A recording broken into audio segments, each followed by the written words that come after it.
Hello, my name is Talal, and I am an ACE alumni who graduated from the class of 2020 from WPI with a degree in biotechnology and a focus on pre-med.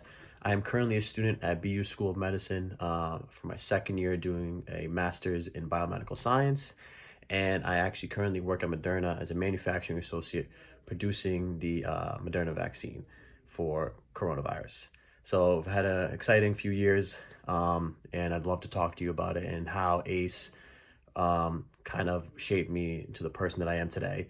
I graduated as an MGHU scholar alumni. I started in high school, and we were introduced to ACE, I believe, our junior to senior year of high school as a guide for us to, advance our next step between that high school mentality into college, and how we can incorporate some of the ACE pillars, and how that can lead us to, succeeding at this next level. And I have I wanted to share my thoughts and my experience with it. And I had a little bit of a unique one, and I think one that's pretty relatable. When I left high school, I was very arrogant, very, very confident in myself to the point where, oh, I knew I can get a 4.0. And when we had our first initial profiling with ACE, I told my mentor at the time that I am going to get a 4.0. I'm not worried about it. And hearing all of them talk about study habits and who to reach out to, how to advocate for yourself, how to reset, all that meant nothing to me. I knew that I was like, oh, there's no way I'm going to have any issues with that. I never had issues with it before. Why start now? College is probably going to be the same thing that's always been for me. Easy, no need to study, minimal effort, and I'll be fine. And then so my freshman year of college, I ended with a 2.7 GPA. And it was very interesting for me because I remember having that last phone call of my freshman year, and my ACE advisor said to me, it can only go up from here. You have a 2.7. You can't get much worse than that. I mean, relatively speaking, because WPI had a weird GPA scale. So like a C is a 2. I would have to get straight C's to get a 2.0. So that wasn't gonna happen. At least I didn't think it was. I was hoping it wouldn't. And that's when I started taking my mentorship seriously. I think I started listening and trying to be more proactive in what was being told to me, what was being instructed of me, and how I can use some of these pillars that were discussed and that were ad nauseum, in order to succeed, right? So my sophomore year, my junior year, I think the one most important thing I could say is having someone there to call me at the end of in 2 weeks, every 3 weeks, or however it was, just to let me know that everything was going to be okay. Because I was panicking. My ego was low. My confidence was low. Like, I've never had issues in my life, right? In terms of school. And then here I am, I'm underachieving.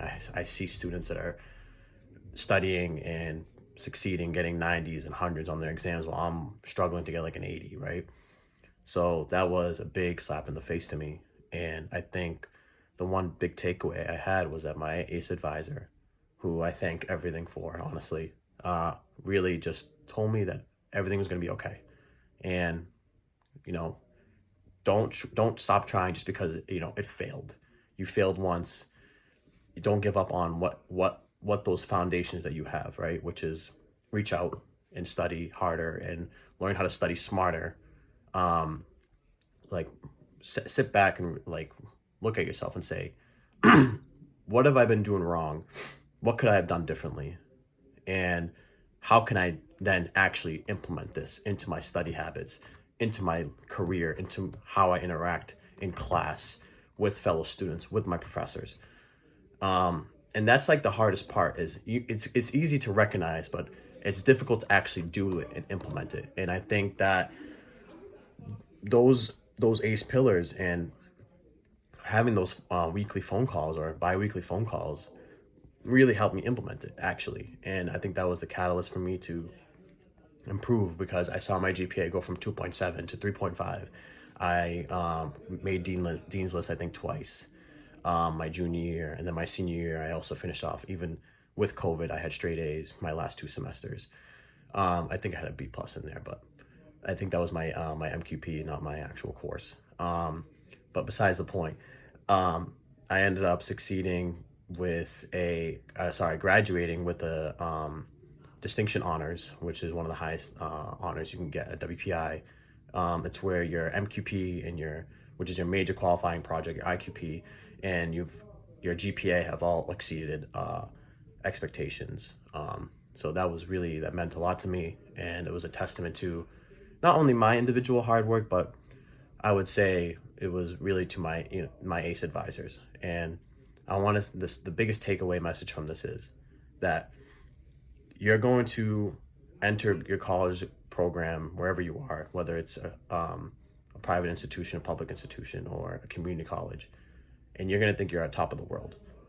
And if you might get knocked down, you might be lucky, or you might actually just be one of those students that could actually genuinely don't need any help, and great, honestly, good for you. But if you're one of those students like me who came out really, really, really high and mighty and on a pedestal and then got knocked down 100 feet, really like pay attention to what's being said to you, and I think you'll find that it's very rewarding and it's very beneficial. And if I can do it, I think anyone can. I'm pretty happy where I'm at right now, and I can only see where the future is going to take me. And yeah, so thanks for listening. Hopefully this helps someone out there who might be in the same shoes as mine. It's not the end of the world. And like my wonderful advisor told me, it's going to be okay. Everything's going to be fine. All right. Thanks.